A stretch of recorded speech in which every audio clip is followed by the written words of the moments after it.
Three reasons why the chosen ones suffer the most. Number one, you suffer the most as the chosen one because you are gifted. What does it mean to be gifted?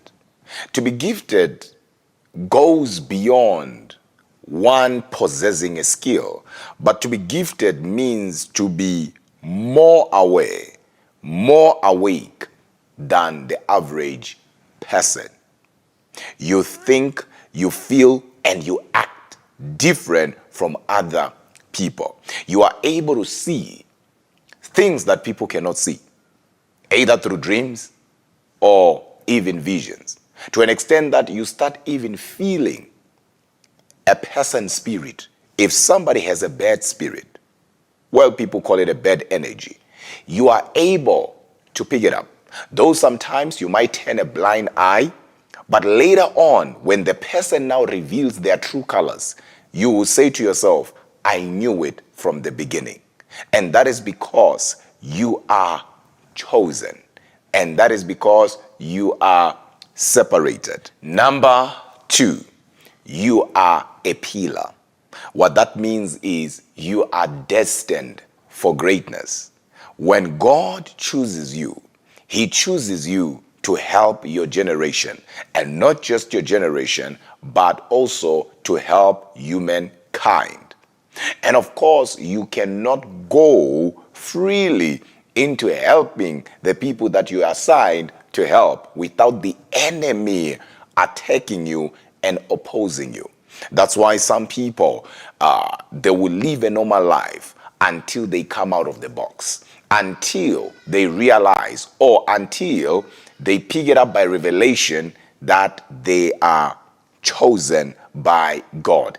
And as soon as they realize that they are chosen, the enemy will try his best to kill that which is in them. People will betray you. People that you thought were there for you will turn their backs on you. Look at a man called Joseph. Before he had a dream, his brothers loved him.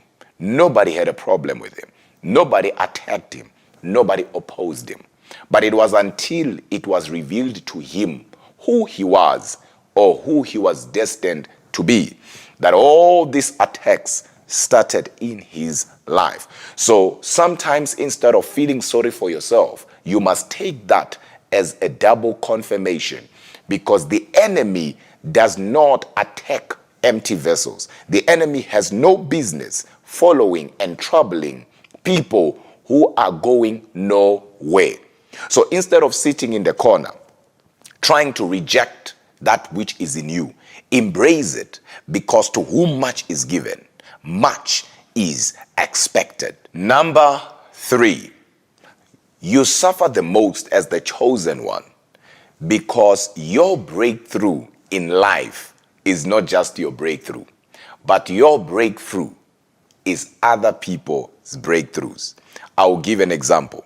One of the reasons why Hannah in the book of 1 Samuel went through what she went through is because her breakthrough was not just her breakthrough, but her breakthrough was Israel's breakthrough. Her breakthrough was the house of Jesse's breakthrough, because it was her son Samuel that anointed David in the house of Jesse. And Jesus comes from the loins, from the seed of David. So Hannah faced all that she faced, not because the enemy was fighting her alone. The enemy was fighting her and fighting others by trying to stop her. So you need to understand that you are not chosen for yourself. Your breakthrough is other people's breakthrough. The enemy knows that once you break through, once you make it, once you come out of the box, once you break the chains of poverty, people are going to go to school. You are going to take people to school. You are going to build houses. You are going to look after others. You are going to be a blessing to others. So he's not necessarily fighting you, so to say, but he knows that your breakthrough, that's why you are suffering. That's why you are facing persecutions, because once you make it, a lot of people are going to make it. I always say being chosen is like a cow, right? A cow produces milk, but you'll never see a cow drinking milk.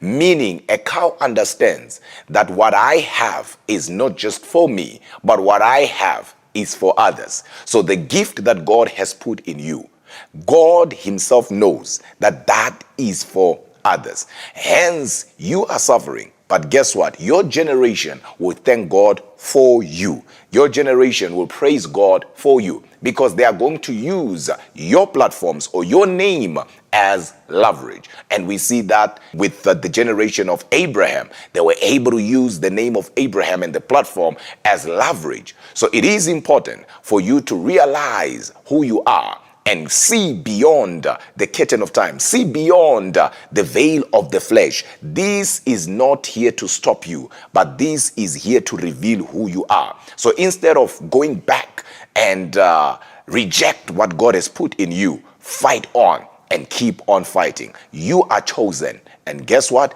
It is not easy to be chosen. Embrace it, because if you don't, it might take 5 generations for God to raise somebody like you.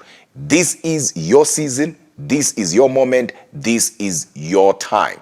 And one thing for sure that I know is that there is no testimony without a test. There is no triumph without a test. So instead of you acting as a victim right now, playing the victim game, I want you to start having a victor mindset, a victor mentality. Know that the one who is in you is greater than anything that is coming against you.